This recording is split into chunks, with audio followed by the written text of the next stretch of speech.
কি ব্যাপার, তোমার আমার ফুল সজ্জায় বিছানার মধ্যে কুকুর কেন? তো তুমি কি ভেবেছো তোমার জন্য লাল শাড়ি পরে বউ সেজে ঘোমটা দিয়ে বসে থাকবো? তুমি আর আমি ধর্মীয় ভাবে এখন স্বামী স্ত্রী, আমাদের বিয়ে হয়েছে। তুমি আমার এই কুকুরের থেকে মূল্যবান। আমি তোমাকে বিয়ে করেছি সংসার করার জন্য, আমি তোমাকে বিয়ে করেছি প্রতিশোধ নেওয়ার জন্য। আমাকে যে অপমান করছিলাম সেটার প্রতিশোধ নেওয়ার জন্য। তুমি কি ভেবেছো আমি আমার এই আদরের কুকুর সরিয়ে তোমার সাথে বাসর করবো? যে আমার এই দামি খাট, আমার এই বিছানার চাদর, এরকম বিছানায় কোনোদিন ঘুমিয়েছো? কোনোদিন চোখে দেখছো? আমার এই বিছানার চাদর তোর থেকে অনেক অনেক দামি। আমার প্রতিদিনের হাত খরচ 20 থেকে 30,000 টাকা। এটা হয়তো তোমার এক মাসের সংসারের খরচ। এই ছোট লোকের বাচ্চা, সারাদিন টেবিল পরিষ্কার করলে হবে?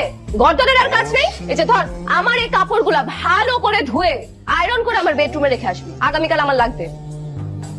বাহ, কফিটা তো মজা হয়েছে। এত বাজে কফি আমি আমার লাইফেও খাইনি। জঘন্য।